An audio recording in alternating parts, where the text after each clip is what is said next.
बिस्मिल्लाहिर्रहमानिर्रहीम, अस्सलाम वालेकुम नाजरीन।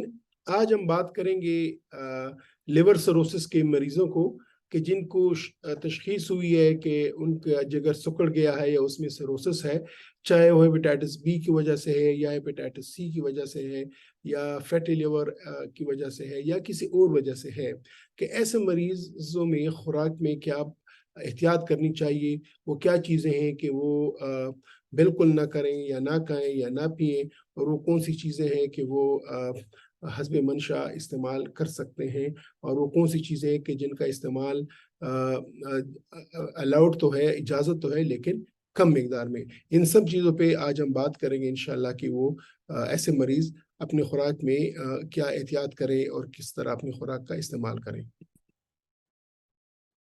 जी, तो जिस तरह मैंने कहा कि आज की हमारी वीडियो का टाइटल है कि लिवर सिरोसिस के मरीजों में खुराक कैसी होनी चाहिए। ये मैं पहले भी कह चुका हूँ कि हेपेटाइटिस बी, सी या डी जिगर को दायमी तौर पे अफेक्ट कर सकते हैं, जिसको क्रोनिक हेपेटाइटिस बोलते हैं। और फिर ये क्रोनिक हेपेटाइटिस जो है ये वक्त के साथ साथ सालों में, ये दिनों में नहीं, महीनों में नहीं, बल्कि सालों में पहले इसमें फाइब्रोसिस हो जाती है और फिर आहिस्ता आहिस्ता ये फाइब्रोसिस बढ़ती है और सिरोसिस हो जाती है। ठीक है, तो एक सिरोटिक लिवर है जिसमें सिरोसिस है, जिसमें सुकड़ाव है, और फिर उसके बाद फिर बहुत सी पेचीदगियाँ हो सकती हैं जिसका इलाज है और जिसपे मेरी और वीडियोस मौजूद हैं। लेकिन सिरोसिस के मरहले पे कि जब जिगर सिकुड़ गया हो, उसको जिगर का सुकड़ा हो गया हो, उसमें खुराक की क्या अहमियत होनी चाहिए। ये भी दो मरहलों का होता है। एक वो मरहले में कि जिसमें सिरोसिस तो हुआ है लेकिन और पेचीदगियाँ नहीं है, और एक वो मरहला होता है कि जिसमें एक या एक से ज़्यादा पेचीदगियाँ इस मरीज को हो चुकी होती हैं या 2-3 दफ़ा माजी में हो चुकी होती है, कि जिसमें ज़हनी गनूदगी या बेहोशी, जिसको हेपेटिक एन्सेफेलोपैथी बोलते हैं, जिसमें खुदा न ख्वास्ता खून की उल्टियों का आना, पेट में पानी का भर जाना, किसी वक्त गुर्दों का फेल हो जाना या फिर जिगर में किसी रसोली का बन जाना। लेकिन अमूमन जो हमारे पास मरीज आते हैं वो इस स्टेज में होते हैं कि जिसमें कोई पेचीदगी नहीं होती, लेकिन अगर इस स्टेज में भी आ जाए कि जिसमें कोई पेचीदगी है, तो उसमें भी इलाज मुमकिन है और इलाज आसानी से हो सकता है। इन दोनों स्टेजेस के लिए इसमें क्या खुराक में क्या एहतियात बरतनी चाहिए, इस पे आज हम बात करेंगे। मैं हमेशा खुराक की चीज़ों को या खाने पीने की चीज़ों को इन 3 ग्रुप्स में डिवाइड करता हूँ। रेड या वो चीज़ें हैं, ये ट्रैफिक सिग्नल्स हैं कि जिस पे हमें स्टॉप करना है, जिस पे हमें आगे नहीं बढ़ना, जो हमने बिल्कुल नहीं खानी या इजाज़त हम नहीं देते। कुछ ऐसी चीज़ें जिनको हम इजाज़त देते हैं, या तो वो येलो होती है कि वो खा सकते हैं लेकिन कम मिकदार में, और कुछ चीज़ें ऐसी होती हैं कि वो हस्ब मंशा रोज़ाना की बुनियाद पे खा सकते हैं। तो नाज़रीन देखते हैं कि वो कौन-सी चीज़ है कि जो इन्होंने बिल्कुल इस्तेमाल नहीं करनी, तो वो है तंबाकू नोशी। चाहे वो सिगरेट है, चाहे वो हुक्का है, चाहे वो शीशा है या चाहे वो नस्वार है। इन चारों सूरतों में तंबाकू नोशी मुकम्मल तौर पे बंद है लिवर सिरोसिस के मरीजों को। तो अगर किसी को लिवर सिरोसिस है तो इससे तो मुकम्मल तौर पे परहेज़ है। बाकी जितनी भी चीज़ें हैं उनमें कोई परहेज़ नहीं है। हाँ, कुछ ऐसा है कि कुछ चीज़ें हमने इनसे कहते हैं कि आप उसका इस्तेमाल कम करें, मसलन नमक। इन मरीज़ों को हम बोलते हैं कि आप ज़्यादा नमक इस्तेमाल ना करें। जो रूटीन नमक है आपकी तरकारी में है या आपकी हांडी में है या आपकी रोटी में है, वो ठीक है। लेकिन इसके ऊपर एक्स्ट्रा साल्ट इस्तेमाल ना करें, क्योंकि स्पेशली उन मरीज़ों को कि जिनके पेट में पानी हो, तो हम उनको एक्स्ट्रा साल्ट से बचाते हैं कि आपने ज़ायद नमक का इस्तेमाल नहीं करना। इस तरह बड़ा गोश्त ये बिल्कुल खा सकते हैं, लेकिन हफ्ते में 1 बार या 10 दिनों में 1 बार यानी खा सकते हैं, लेकिन कम मिकदार पे। इसलिए कि बड़े गोश्त में फैट की मिकदार ज़्यादा होती है और इनके जिगर में फैट जमा हो सकती है, उस लिहाज से। अदरवाइज़ इसके सिरोसिस के लिए कोई मना नहीं है, ठीक है? इसी तरह आप इसके चाहे वो जिस सूरत में भी हो, इस तरह दुम्बे का गोश्त ये लोग खा सकते हैं, लेकिन कम मिकदार में, चाहे वो लेम हो या मटन हो। पहले अमूमन ये समझा जाता था कि जिनको अगर ज़हनी गनूदगी एन्सेफेलोपैथी हुई है, तो उनको मुकम्मल तौर पे प्रोटीन बंद किया जाता था। अब वो चीज़ नहीं है। इनको रोज़ाना 1 या 2 तिक्के, 3 तिक्के गोश्त लाज़िमन खाने चाहिए। ये इम्पोर्टेंट है, ये ज़रूरी है। कबाब वगैरह खा सकते हैं बिल्कुल, लेकिन हफ्ते में 10 दिनों में 1 बार। इस तरह आप तिक्का कढ़ाई, हांडी, किसी भी सूरत में ये लोग खा सकते हैं, लेकिन ये इनका इस्तेमाल ज़रा कम करें, रोजाना की बुनियाद पे नहीं। इसी तरह नहारी बिल्कुल खा सकते हैं, लेकिन जरा कम मिकदार में, ठीक है। खाएं, कोई पाबंदी नहीं है, लेकिन जरा कम मिकदार में। खीमा बिल्कुल कोई परहेज नहीं है, लेकिन जरा कम मिकदार में, रोजाना की बुनियाद पर नहीं।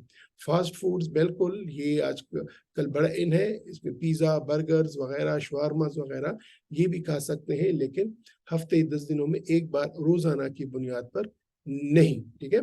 इस तरह ये पराठे का इस्तेमाल, चाहे पराठा है, पराठे के साथ मक्खन है या हलवा पूरी है, नाश्ते में ये इस्तेमाल किया जा सकता है, लेकिन अगेन इसकी मिकदार रोजाना की बुनियाद पे नहीं, इसकी मिकदार कम होनी चाहिए। इस तरह कोई पाबंदी नहीं है, मक्खन पे या पनीर पे बिल्कुल खाई जा सकती है, लेकिन इसकी मिकदार कम होनी चाहिए।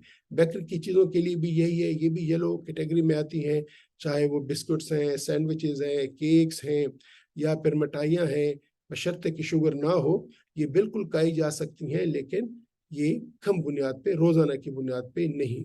सर्दी आ रही है, गजरेले का मौसम आ रहा है, गजरेला हर जगह बनता है, हर घर में भी बनता है, बाजारों में भी मिलता है, ये भी ये लोग खा सकते हैं, लेकिन मिकदार जरा कम होनी चाहिए। इसी तरह चॉकलेट्स, केक्स, चॉकलेट ड्रिंक्स, इस पे भी कोई पाबंदी नहीं है, लेकिन ये हफ्ते 10 दिनों में एक बार, रोजाना की बुनियाद पर नहीं। इसी तरह दूध की बालाई जो है वो भी, या मलाई जो है, ये भी खा सकते हैं, लेकिन रोजाना की बुनियाद पर नहीं। इसी तरह होल मिल्क, या वो दूध जिससे मलाई नहीं निकली हुई, वो भी पी सकते हैं, लेकिन रोजाना की बुनियाद पे नहीं। बेहतर हो कि ये जिससे स्किम मिल्क होता है वो पिए, और ये रोजाना की बुनियाद पे खाई जा सकती है, ये ग्रीन में आता है। इसी तरह दही और लस्सी का इस्तेमाल भी हो सकता है, ये, और बल्कि इनको करना चाहिए, रोजाना की बुनियाद पे खा सकते हैं, ये भी ग्रीन में है, यानी ये भी सब्ज लाइट्स में है। इसी तरह किसी किस्म की नान, चाहे रोहनी नान है, चाहे जीरा नान है, चाहे तंदूरी नान है, चाहे घर में पकी हुई नान है, चाहे मकई की है, ज्वार की है, कोई पाबंदी नहीं है, ये रोजाना की बुनियाद पे इनका इस्तेमाल किया जा सकता है। चाय के साथ बिस्कुट्स, नान खताई, आम बिस्कुट, इसका इस्तेमाल भी किया जा सकता है, इस पे कोई पाबंदी नहीं है। इसी तरह चिकन का गोश्त, चाहे वो रोस्ट चिकन हो या चाहे वो ये फास्ट फूड का चिकन हो, इसका भी इस्तेमाल किया जा सकता है, इस पे कोई पाबंदी नहीं है। चावल हमारी खुराक का लाजमी हिस्सा है, तो चाहे वो चिकन बिरयानी है, चाहे देगी चावल है, चाहे वो काबली पुलाव है, या चाहे वो वेजिटेबल राइस है, या चाहे वो जो मोटा चावल है, इसको भी खाया जा सकता है, इस पे कोई पाबंदी नहीं है सिरोटिक के मरीज को। इसी तरह अगर शुगर नहीं है और उनको खीर का दिल करता है, दूध सवैयों का दिल करता है, या कस्टर्ड का दिल करता है, ये भी खाई जा सकती है, इस पे कोई पाबंदी नहीं है। इसी तरह सर्दियों का मौसम आ रहा है, ड्राई फ्रूट, इस पे भी कोई पाबंदी नहीं है, खा सकते हैं। बकरे का गोश्त रोजाना की बुनियाद पे खाई जा सकती है, बल्कि रोजाना इनको 2-3 टिक्के इसके खाने चाहिए, ये बहुत जरूरी है, ताकि इससे इनके मसल में प्रोटीन की कमी ना हो, ठीक है। व्हाइट मीट का इस्तेमाल किया जा सकता है, चाहे वो चिकन है या चाहे वो मछली है, इसका इस्तेमाल किया जा सकता है, रोजाना की बुनियाद पे किया जा सकता है, और इसमें भी इनको कोई परहेज नहीं है, ठीक है। चाय के साथ समोसे हो गए, शामी कबाब हो गए, फिर भी वही बात है, ये ग्रीन लाइन में है, लाइट में है, और इस पर भी कोई पाबंदी नहीं है। घर में जो मुख्तलिफ की चीजें बनती हैं, चोला चाट है, दही बल्ले है, ये भी इस्तेमाल किए जा सकते हैं, इस पर भी कोई पाबंदी नहीं है। इस तरह अंडे रोजाना के इस्तेमाल पे किया जाना चाहिए, बल्कि सिरोसिस के मरीजों को तो रोजाना 2 या 3 अंडों की सफेदी लाजमन खानी चाहिए, कि उसके बदन की प्रोटीन पूरा होता रहे, तो ये तो बहुत जरूरी है। इसको ऑमलेट के तौर पे भी खाया जा सकता है, ये बहुत जरूरी है, इनको खाना चाहिए। हम सजेस्ट करते हैं कि आप रोजाना 2 या 3 अंडों की सफेदी, चाहे बॉयल है चाहे उसका ऑमलेट है, ये लाजमन खाएं, ताकि इससे आपके बदन में प्रोटीन की कमी ना हो। इसी तरह लो फैट डाइट लेनी चाहिए इनको, इससे भी इनको फायदा होता है। ऑयल का इस्तेमाल करना चाहिए, चाहे ऑलिव ऑयल है, वॉलनट ऑयल है, एवोकेडो ऑयल है, इस पे भी इनको फायदा होगा, इसमें नुकसान ही नहीं होता। इसी तरह नाश्ते में कुछ लोग होल व्हीट, कॉर्न, नट्स वगैरह करते हैं, या फिर ओट मील, ब्राउन राइस, बार्ली बीन्स करते हैं, इसमें भी कोई पाबंदी नहीं है। हर किस्म की सब्जी ये लोग खा सकते हैं, जो इनके दिल करे, जो इनका मन करे, इस पे कोई पाबंदी नहीं है। इसको पका के खा सकते हैं, या फिर इसको सैलेड के तौर पे भी खाया जा सकता है, इस पे कोई पाबंदी नहीं है। ٹھیک ہے. کچھ لوگ یہ ادرک کی یا ہربل ٹی پینا چاہیں، اس پہ بھی کوئی پابندی نہیں ہے. کہوے پہ کوئی پابندی نہیں ہے، اور قسم کی ہربل ٹی اس پہ کوئی پابندی نہیں ہے. یہ ان لوگوں کو پینا چاہیے جتنے حسب منشاء، اس سے ان کا ہاضمہ بھی ہوگا اور ان پہ جگر پہ بھی اچھے اثرات آئیں گے.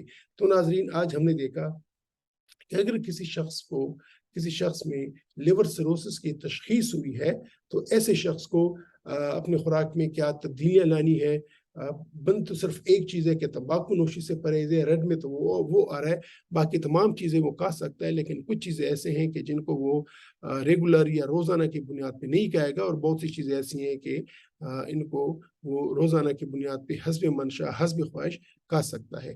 تو امید ہے کہ میرے اس ویڈیو سے میرے ان بہن بھائیوں کو کہ جن کو سیروسس کی بیماری ہے، یا آپ کے ان رشتہ داروں کو یا یار دوستوں کو جن کو سیروسس کی بیماری ہے، یہ معلومات آ گئی ہوں گی کہ وہ اپنے خوراک میں کیا تبدیلی کریں. یہ سیروسس کے مریض اور ہمارے ہیپیٹائٹس کے مریض بدقسمتی سے وہ مکمل طور پر اپنے اوپر خوراک بند کر دیتے ہیں. وہ صرف بوائلڈ چیزیں کھاتے ہیں، ابلی ہوئی سبزیاں کھاتے ہیں. یہ ان کے جگر کو نقصان پہنچاتی ہے، کیونکہ ان کا جگر پہلے سے کمزور ہے. ان کی جو فیکٹری ہے وہ کمزور ہے. وہ پراپرلی صحیح طریقے پہ بدن کے لیے خوراک اور توانائی مہیا نہیں کر سکتا. تو اگر اوپر سے آپ پرہیز بھی کر لیں گے تو ہوئے گا کیا کہ آپ کا جگر بیٹھ جائے گا. آپ کا جگر مکمل طور پہ بیٹھ جائے گا، اور آپ کی باڈی بھی بیٹھ جائے گی، کیونکہ باڈی مانگتی ہے جگر سے، فیکٹری سے کہ ہمیں سپلائی کرو. وہ سپلائی کر نہیں پائے گا، تو اس وجہ سے آپ کا پورا بدن، آپ کا پورا جسم بیٹھ جائے گا، اور مختلف قسم کے انفیکشنز ہوں گے. خدا نخواستہ پیٹ میں پانی آ جائے گا، جگر میں رسولی بن جائے گی، منہ ناک سے خون بہنا شروع ہو جائے گا. تو اس حالت پہ پہنچنے کے ذمہ دار اگر آپ نے پرہیز کیا صرف آپ لوگ خود ہوں گے، آپ کی بیماری نہیں ہوگی. اس لیے یہ میری آپ سب سے درخواست ہے کہ غیر ضروری پرہیزوں سے پرہیز کریں، کیونکہ غیر ضروری پرہیز آپ جب کریں گے آپ اپنے آپ کو نقصان پہنچائیں گے، آپ اپنے آپ کو کوئی فائدہ نہیں پہنچائیں گے. انشاءاللہ اس پہ میں اس ویڈیو ختم کرتا ہوں. پھر ملیں گے ایک دوسری ویڈیو میں ایک اور بیماری کے اور اس کے پرہیز کے ساتھ. تب تک خدا حافظ.